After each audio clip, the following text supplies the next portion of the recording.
ya apa nih, anggota DPR berbohong kah kepada publik atau memang pura-pura tidak tahu atau apa ini mungkin Bang Lawrence? Enggak, ini kan dikerjakan waktu kita lagi reses, ya kan begitu. Ya makanya pasti banyak anggota juga yang tidak tahu. Reses berapa lama sih Bang?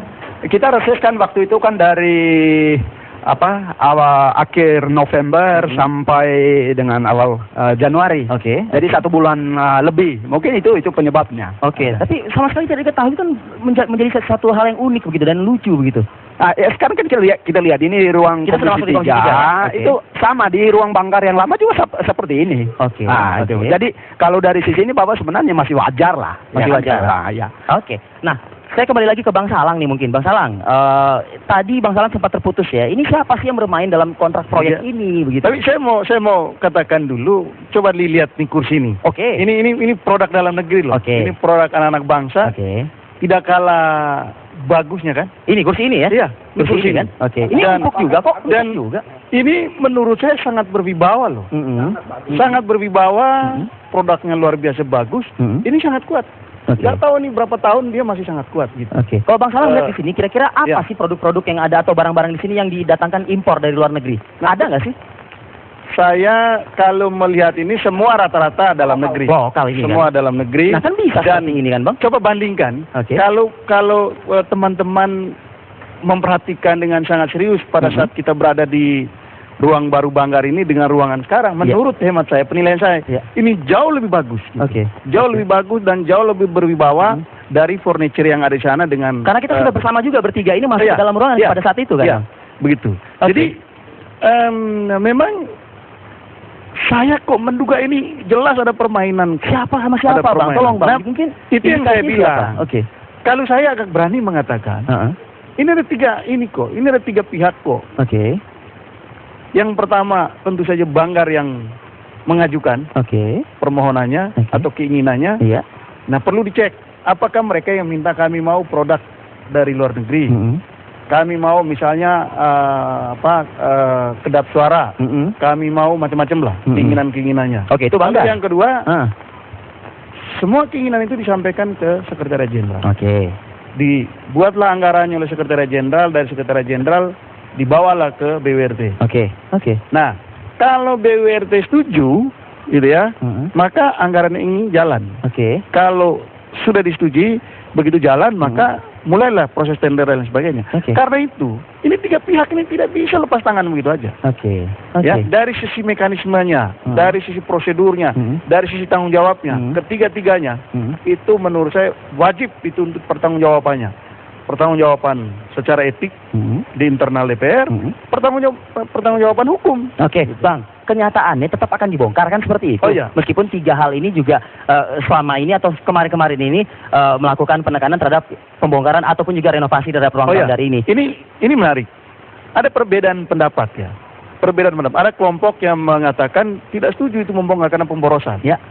Saya pada posisi saya setuju itu dibongkar.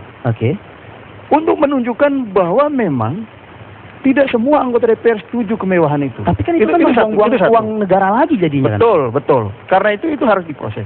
Lalu yang kedua, ini memberikan jaminan bahwa alat kelengkapan yang lain gitu, termasuk Komisi 3 ini, tidak akan meminta hal semewah itu.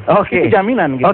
Tetapi bahwa pembongkaran itu tidak berarti bahwa prosesnya, apakah proses hukum, itu berhenti begitu saja. Ini proses hukum tetap berjalan. Ini soal proses hukum ini sudah ada yang punya hukum nih begitu ya. Dan yang punya ruangan ini. Yang punya ruangan ini juga. Tapi sebelum ke Bang Rul, kita minta komentar sedikit juga nanti ya Bang ya. Saya ingin pinjam mic lagi nih ke Bang Lawrence. Bang, menghambur-hamburkan uang negara seperti itu. Karena kalau sudah terkonsep dengan matang sejak awal, mungkin kan tidak terjadi seperti ini, Bang.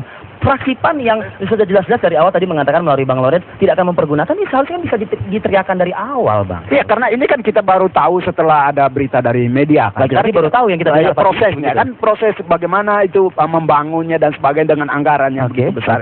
Ya justru kita melihat, oleh karena itu makanya fraksi PAN mengatakan bahwa kita tidak mau menggunakan ruangan itu selama itu dilakukan dulu audit oleh BPK dan BPKP, dan juga kalau ada indikasi hukum itu kan ada KPK. Maka dan sekarang ini kan sedang bekerja. Makanya kita tidak melihat soal pembongkaran kursi dan sebagainya. Itu kan hanya sebagian kecil saja. Tapi kita melihat secara utuh bagaimana perencanaannya, bagaimana yang tadi pihak-pihak yang bertanggung jawab yang mengusulkan, kemudian kesekjenan, kemudian juga BWRT. Ini kan harus dilihat secara utuh. Di mana sih yang melanggar, di mana sih yang tidak sesuai dengan aturan. Karena ini kan fasilitas negara, ini kan gedung negara. Jadi tidak boleh berdasarkan kemauan saya, karena ini bukan gedungnya saya, ini gedung negara, gedungnya rakyat. Oleh karena itu harus berdasarkan standar yang oleh negara. Ya. Baik, saya ingin bertanya juga sedikit nih ke pesulap kita yang ada di sebelah saya. Kenapa saya katakan pesulap, Bang? Mohon izin nih, Bang, ya sebelumnya. Tadi ada di Wisma Nusantara, begitu kan? Di Apa Kabar Indonesia. Tiba-tiba sekarang udah hadir lagi nih ya. Waktunya belum sampai setengah jam sudah ada di sini, Bang. Bang, sekarang gini, Bang. Abang kan penghuninya ruangan Komisi 3 kan, Bang? Selama ini Abang tahu nggak sih, Bang, kalau ternyata ada penggarapan proyek seharga 20 miliar di depan ruangan Abang ini, Bang?